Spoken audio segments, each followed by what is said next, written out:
হরে কৃষ্ণ। সুধী ভক্তবৃন্দ, আজকের আলোচ্য বিষয়, যারা দীক্ষা গ্রহণ করেনি, যারা গুরু গ্রহণ করেনি, তারা কি একাদশী ব্রত করতে পারবে?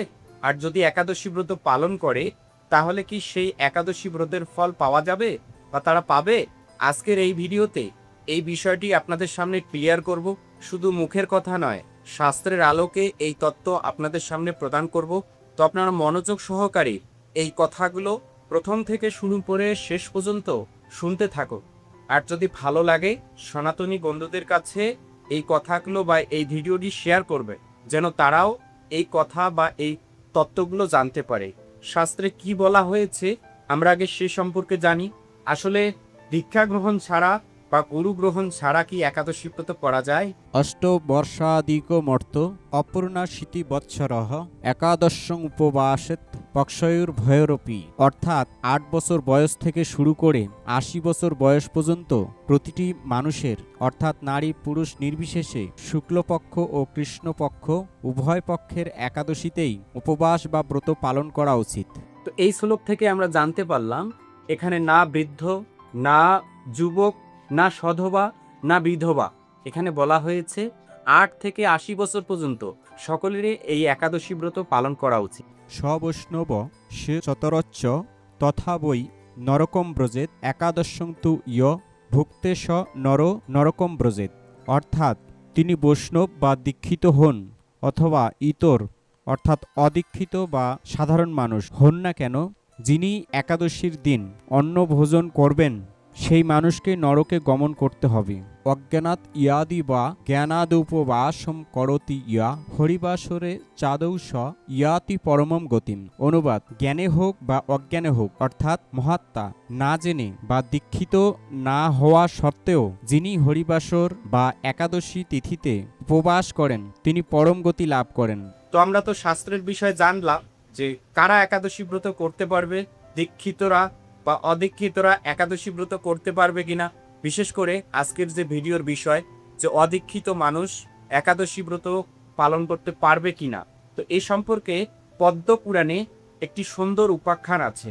এক সময় এক শিকারী বনের মধ্যে শিকার করছিলেন। তিনি বনের মধ্যে শিকার খুঁজতে খুঁজতে খুঁজতে খুঁজতে অনেক গভীর জঙ্গলে প্রবেশ করে। সেই দিন ছিল একাদশী তিথি।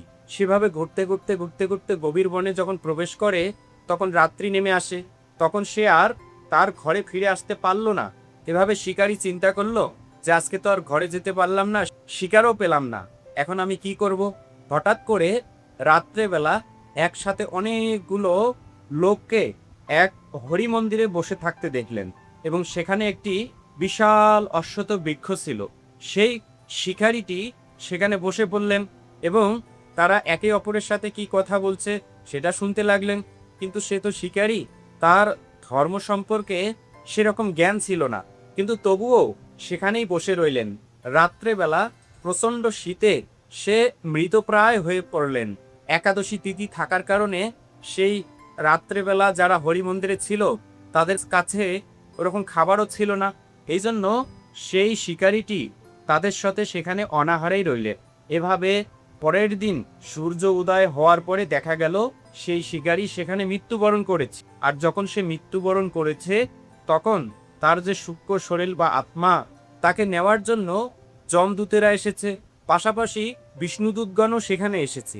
বিষ্ণুদূতগণ এসে যমদূতগণকে বলছে যে দেখো, এই শিকারী যদিও পাপ কর্ম করেছে, কিন্তু তার অজান্তে সে একাদশী ব্রত পালন করেছে, আর এই ব্রতের ফলে সে এখন বৈকুণ্ঠ ধাম প্রাপ্ত হবে।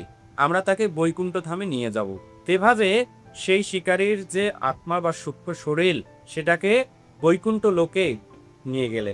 তো অজান্তে সেই শিকারী একাদশী ব্রত পালন করেছিলেন। ভগবান শ্রী হরি তার সেই রাত্রি জাগরণ বা এই উপবাসকে একাদশীর উপবাস হিসেবে গ্রহণ করেছেন। তো সে তো দীক্ষা গ্রহণ করেনি বা গুরু গ্রহণ করেনি, সেই রাত্রেবেলা সে নির্জলা উপবাস করেছে এবং রাত্রি জাগরণ করেছে। এই জন্য সেই একাদশীর ফল সে প্রাপ্ত হয়েছে। কেউ যদি দীক্ষিত হোক বা অদীক্ষিত হোক, কেউ জেনে হোক বা অজেনে হোক, যদি একাদশী ব্রত পালন করে, অবশ্যই সে একাদশী ব্রতের ফল পাবে। শাস্ত্রে আমরা আরো দেখতে পারি যে ভরত মহারাজ, পুরা শশাগড়া পৃথিবীর যে রাজা ছিলেন ভরত মহারাজ, সেই ভরত মহারাজ একজন পরম বিষ্ণু ভক্ত বা কৃষ্ণ ভক্ত ছিলেন, কিন্তু সে একটি হরিণের প্রতি অত্যন্ত স্নেহপরায়ণ হয়ে উঠেছিলেন বা হরিণের মায়ায় পড়ে পরবর্তী জন্মে সে হরিণ শরীর ধারণ করেন। হরিণ রূপে জন্মগ্রহণ করার সত্ত্বেও তার পূর্বজন্মের কথা সব মনে ছিল, এবং সে হরিণ রূপে জন্মগ্রহণ করার পরেও সে একাদশীর দিন নিষ্ঠা ভরে এই একাদশী ব্রত পালন করতেন।